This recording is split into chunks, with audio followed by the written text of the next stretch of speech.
Ladies and gentlemen, lovers of war, traders of great renown, I, the strategic Indian, bid you welcome to my channel, where our motto is think, practice thinking. If you like the content, please do not forget to like and subscribe. Also, leave a comment, which will greatly help with the almighty YouTube algorithm. We pick up from where we left off last time, where we laid the foundation for the second quadrant. So always the house line tells you what the limits of the quadrants are going to be. There will be 5 houses on every side, so it's 5, 5, 5, and then again similar pattern of 4 houses of 4 times of 5 houses. And as we progress, we are going to build walls first, then the platforms, towers, and lastly the houses. So we have given a distance between where the raiders are, what they see first, which is say the platform, and your tower. Towers are very expensive to make and maintain, and I say expensive not because of simply the resource need, which is quite substantial. The problem is they require regular maintenance, which takes quite a lot of time, and often it requires straw. There we have our raiders coming in, and the straw is often available when you have the harvesting season going on. So you have the double trouble of trying to do a harvesting while you're also trying to repair your towers, you're trying to repair your houses, warehouses, stables, granaries, everything. So for that reason, it is best if the towers don't get destroyed, and they require only periodic maintenance, because that you cannot do with. And how can you reduce that? You want to have the minimum number of towers, which will make your settlement's defense viable while not doing an overkill. So that is exactly what this is tuned for. This build is built in such a manner I can comfortably take things in the Iron Age. So here you can see we are in the Stone Age. This is the Neolithic age, and we are not in any kind of Metal Age. But without even towers, the number of people that we have, we could easily carry this raid there. Chasing after them, they are going to give them a drubbing if they catch them. They celebrate as soon as you win the raid. So that's a really quite nice touch, I think. And now they will all return to their individual jobs. We have certain animals which walked into our city, so that is why it's a good idea to go after them. Especially unique animals which you have not killed before gives you extra knowledge points, which is always welcome.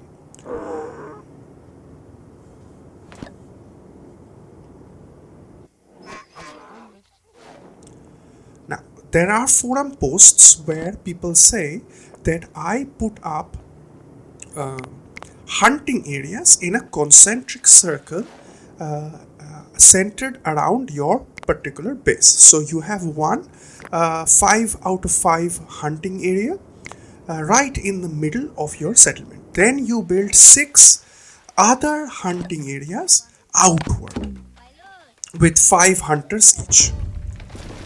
If you are playing at the hardest difficulty, which is Ancient Warriors, whereby you actually get the ability to farm early on, you do not want to go there. Because farming and animal husbandry is going to be a far more sure way of getting food, skins, and everything else than to hunt. Plus, when you have the very vital hunting season come in, you are going to be dead out of luck, your people are going to be out of position, and then you shall be unable to farm. And if you don't farm, then you don't have enough straw, and slowly everything will collapse. So you don't want to rely on hunting, and especially not sending out people on gigantic hunting trips, because the returns are actually very little. And hunting is always about luck. If nothing actually comes into your territory, you will not get anything. And suppose everybody is busy very far away from your town, and there is a gigantic herd of mammoths very near to your settlement, easily huntable if everybody was not far away on hunting trips, then you miss out on those opportunities.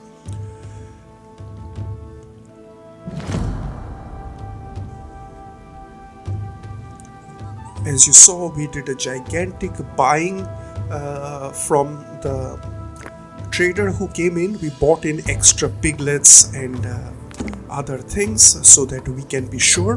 We have put an cap of 30 goats, 30 pigs, and 20 odd sheep. So we have hit that target. So now what they will do is that they will constantly start slaughtering the older animals, and therefore your meat and skin resources are going to constantly flow in, and we are going to slowly increase our leather making capacity while keeping the dry skin making capacity at an absolute minimum that we need, because we are not going to require dry skin as much.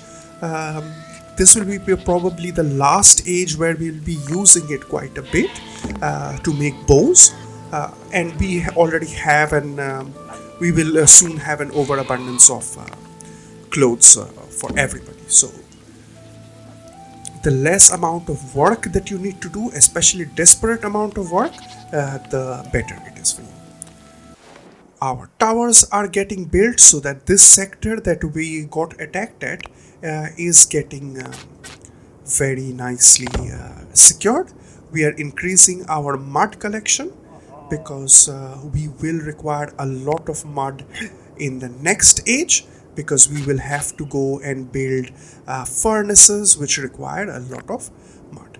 We will capture depending on our needs, because even if you hit the target, if you go ahead and get additional animals, then the reproduction rate of the animals is actually better, because younger animals are introduced into the field. So you're not only reliant on older animals to carry forward the growth of your domesticated flock, but the newer animals are going to put in their lot. When you have older animals, they might even die out and you won't even know, and then suddenly you're seeing that your reproduction rate for your flock has really plummeted and you are unable to get new animals, and therefore you are not getting the meat and the skins, and then your leather is suffering. Everything will start spiraling. So continue to capture animals here and there. However, don't touch them too much. We are going to now go for the second quadrant, that the same way that we built the first one. So if you know how to do the first one, you would be able to do the second, third, and fourth. They are going to be symmetrical. The only thing different will be the band in the middle.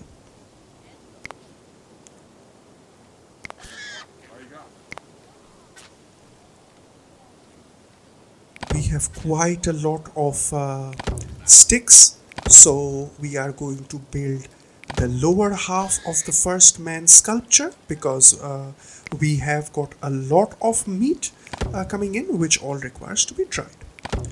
We are going to build mortars and hearths, because we collected enough stones. We have sticks. Always put down order for things only when you see you have all the construction materials needed for them.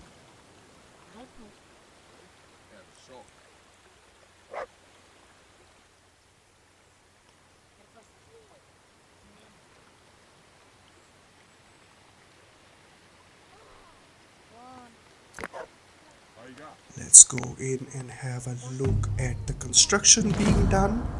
We're going to zoom in on the middle granary, because that gives quite a nice lookout point, and it's a very beautiful game to watch. It's very relaxing to play this, except when gigantic amounts of raiders come, then it gets a bit hectic. But other than that, this is a very pretty game.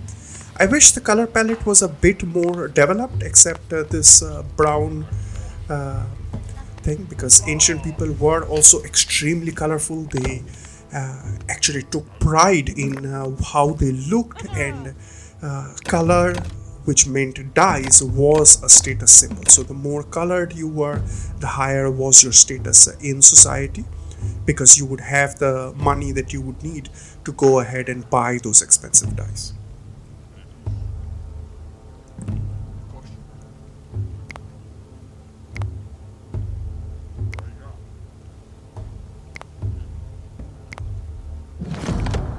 We will expand our sleds because our population has also gone up. We have reached 60 right now. So we have the leather and we are going to put in the requisite number of sleds.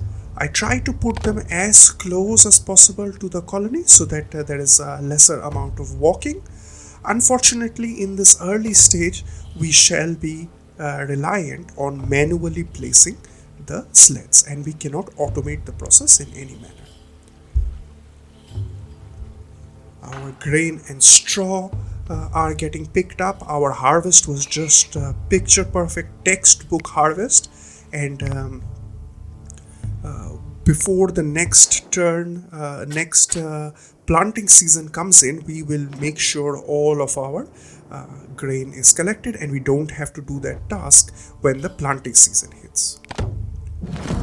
We expand our mud collection because it's still a bit iffy right now, so we will make sure that they go out and do that. Children can also collect mud, which is quite nice.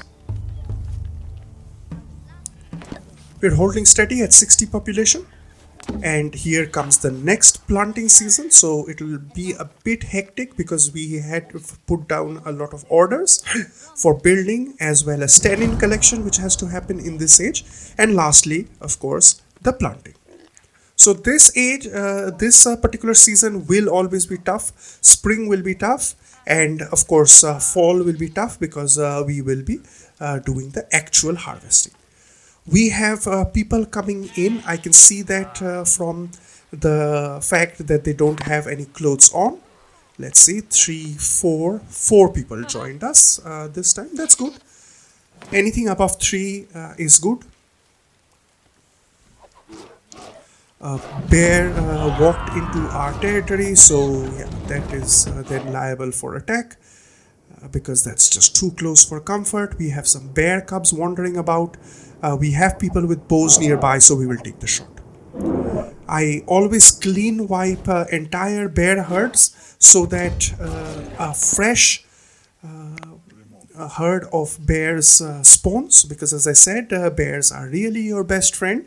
They will be fighting with cave hyenas, they will be fighting with cave lions, and they do not attack your people unless they are extremely hungry. So they are a fantastic wild animal to have around. They are like supercharged dogs, and I always wonder that why didn't we go ahead and domesticated bears. Apparently they don't want to get domesticated, but it would be fantastic if we had also domesticated bears in addition to domesticating wolves. Yeah, cute little teddy bears and highly intelligent creatures. We couldn't domesticate as much elephants because the gestation period for elephants is just gigantic. 22 months, 2 years to get a new calf of for your herd is just too long. But the amount of work it can do, how intelligent our pachydermal friends are, yeah, that is just one tiny little problem that they had with this huge amount of gestation period that they come with. Other than that, if human civilization would have progressed far more, I think if we had huge amounts of elephants. Of course, in India and Thailand and Southeast Asia, you used a lot of elephants because, when you are an empire which is pretty large and stable, you are able to make sure that the supply chains for elephants are there. There are stables for them, there are mahouts who have to take care of them, and the water and food, which is just inordinately large amounts of supplies that you need to maintain all of this. That was done. We are going to put in totem poles because the more totem poles we have, the more our prestige goes up, and of course more prestige there is, the higher amount of people who will be coming into our settlement. The more migrants, the better in prehistory. I really love the positioning of this totem pole. Over here, it goes all the way to the end. You can't do it on the right hand side because of the positioning of the cheesemaker. But when you put it over there, there's this little nook between all of these stables and this cheesemaker, and at the end of this blind lane, you have this beautiful totem pole. And it's just nice private area for people to go in and pray, and I really like putting a totem pole over there. And that's going to happen again in the diagonally opposite in the third quadrant again, because of the way the cheesemaker is placed. The cheesemaker has got two outlets, and the outlets are actually not symmetrical. So one of the outlets is 2 squares, and one of the other outlet is 1 square. So when I fill in my Excel sheet, I actually fill in both, because the one tile exit is actually 2 tiles, because it's right in the middle and it's half and half. So you cannot be sure whether you actually have it free or not. And in my Excel sheet, I make sure that I account for that, and both of those exits are blocked of the cheesemaker. And then when there is actual free space, as I have over here, then I can fit in things, but I don't put that in the Excel sheet because I'm never sure where that hole is, and if I'm if I'm able to put a building there or not. Any free spaces that you have towards the center of your colony, you want to put totem poles and flags and prestige things, because that will attract a lot of migrants.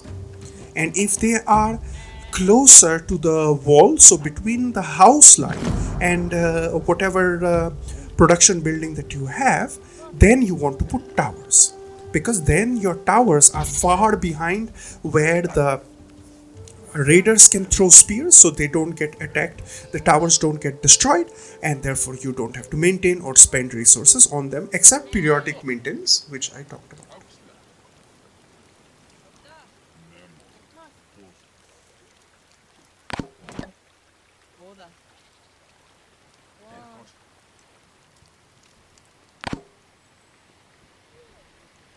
Great. 5 people have joined our settlement. So there were 4 which came in.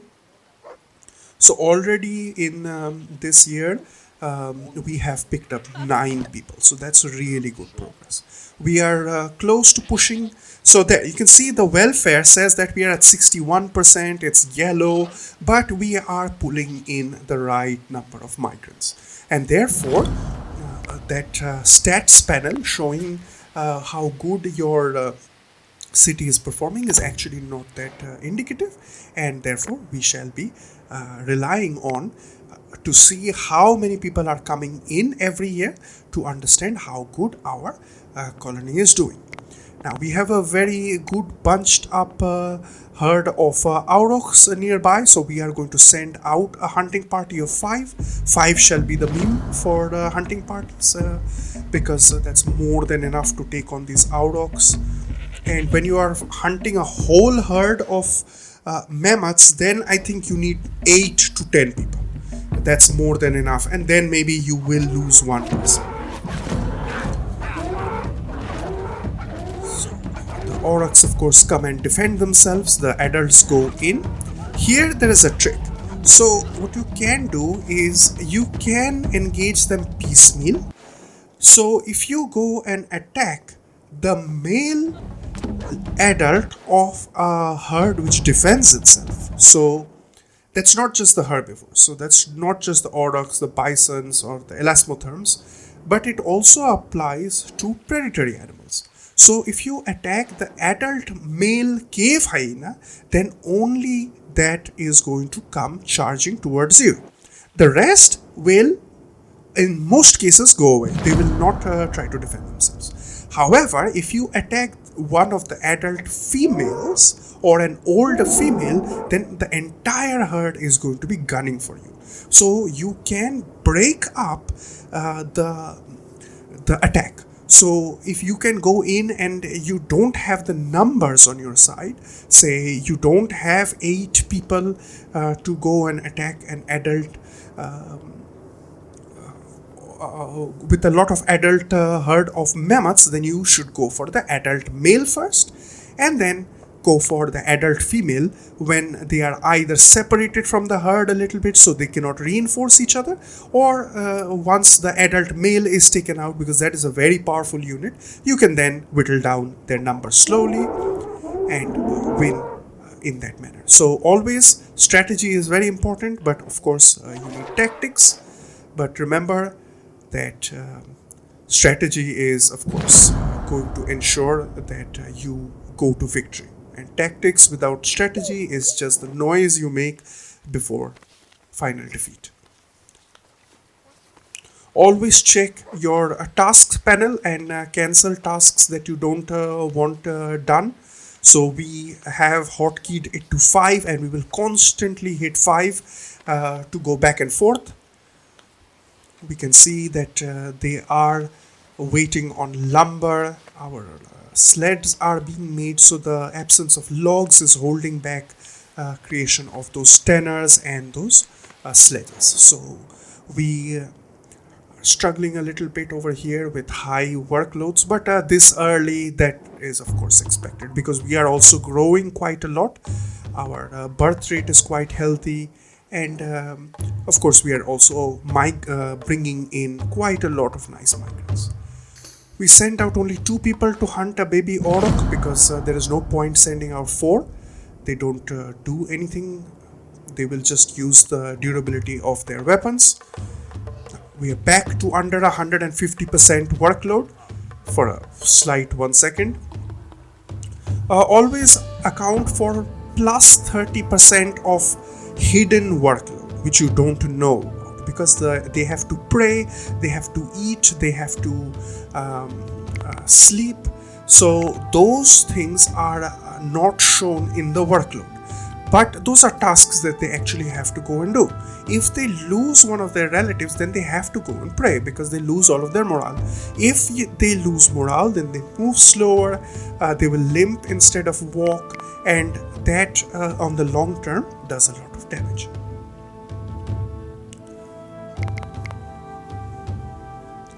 So as you can see, I am preparing for the next age. I am bringing down numbers of spears and axes and sickles and picks, because in the next age, when we just hit the metal age, we are going to be getting pulled in a lot of different directions, whereby we will have to go and collect ore, whereby we will have to go and smelt that ore, turn them into tools and weapons, and we don't want to be completely swamped. We buy up everything that trader is going to bring, because we have quite a lot of purchasing power. We're going to give him all the wool and wool cloth, all the bones.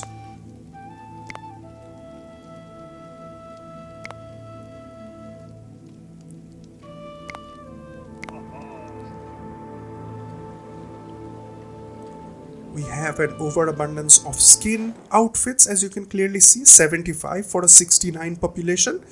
And you want to trade away all of these skin outfits in this age itself, because in the next age they become completely worthless, valued at only 1, and then whereas in this is the last stage where they are worth 10 each, and that is a gigantic number. We can really be a superpower of trading in the earlier ages. If you can just make skin outfits, you can buy everything your heart desires just by spamming dry skin outfits. We're going to expand our tannin collection by moving to the forest on the right hand side. There are a lot of beautiful trees, especially this clump near this lake, which have a lot of tannin coming in. We of course assign 2 people because 1 person shall not be enough to capture all of the tenants. So we're going to put up the limit to 50 and also put 3 in that particular work area, because all of our animals have hit their limits. We have hit the limits, and therefore we are going to start slaughtering the animals. A second raider attack is coming in. So here we press the alarm bell. We are again in a little bit of a compromised position because we don't have towers over here. If you want, you can build towers right next to the workshop that you have, or you can start building the palisades. I wanted to keep the workloads down because, as you can see, we are already in the harvesting season and we are up to 200% workload. Slowly, we don't want this high workload because that affects your reproduction rate. So you will have less of the females getting pregnant if there are a lot of workloads. So we are going to split, we are going to make 2 flanks. So we're going to split our people because we are going to use our tactics, because our strategy demands that we keep workloads low and therefore not have too many towers and palisades and try to build everything. We are going to create a cul-de-sac just like we do in Attila Total War. We are going to give them an easy target. They are coming in towards the hut and then they stop. And once they get busy, so they are now moving towards the tower. We don't attack the ones which are going near the tower. We attack the ones which are in the back. And now both flanks are coming in. They're getting hit by both of those towers. And therefore you can clearly see that our tactical use of force beats our lack of resources at that particular point. We did not have enough towers, but we made sure that they move towards towers and we capitalize on that situation. So 2 great raider attacks we went through and we handled it easily. We did not have any losses. Up to now we have just lost 3 people, 2 to cave hyenas because I got greedy, and 1 person I think died to the first raider attack. Yeah, that was 1 person who died to a raider attack. We have enough burial mounds now so that the number of people who die routinely from old age can be buried. Here we start our harvesting. Our totem pole is getting built. So always look what is left for you to do. We have a lot of young animals nearby, very enticing, but I think I'll let them go because I need to focus on this harvesting. Else they will go around and they will try to capture them because they are really smart, and that is exactly what you don't want them to be smart. They're cavemen, let them be cavemen. Colony is doing quite nice, I think, because we are now hitting even before the harvesting is done, we are hitting 340 food for 70 people. So that's close to 1 to 5 food ratio, which is more than the 4 maximum food that we eat a year. So somebody has gotten, Goregol has gotten infected, and I don't think Goregol is going to make it because he started out with his infection when he had less than 50% health. If they have 60 to 70% health when they get the infection, then they are sure to survive, but 50% is a bare minimum. So Goregol is not going to make it, so I send him into the hut so that he can spend the last few days saying goodbye to his relatives and everybody else. But at this stage, I don't think he's going to make it, and he's going to be the 4th loss that we will have. So there is Goregol, our hero. He said no to his wife that no, we have harvesting to do, and that is my duty. I understand I'm infected, and I shall go out there for one last huzzah. They shall remember me. Goregol shall be remembered in the Ozymandian Kingdom. Look at him. Poor guy, losing health every second, coughing up blood, and still he goes on with his flint sickle, not giving a damn. Look at this brave soul, working till the very last moment so that the colony may survive. And there we go. He drops dead. Poor Goregol. Let us remember him.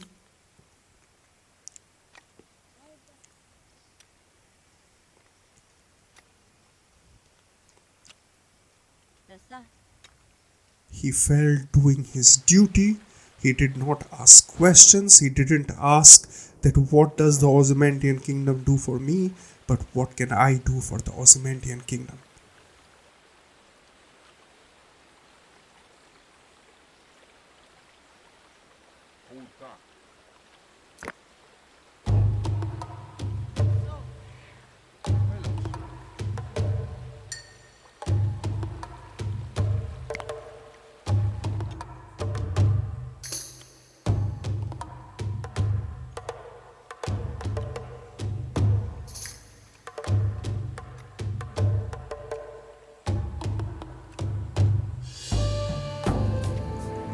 Harvesting is continuing. You can clearly see how much harvest we have. We have a bunch of grain. We have all the straw in the world.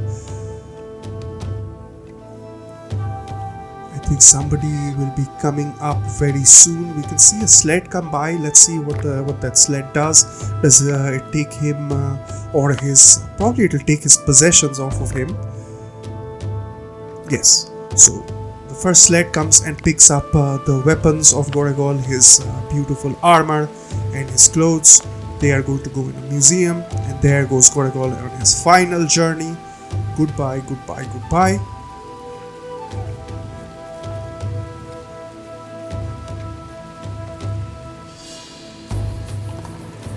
I'm misclicking a lot over here.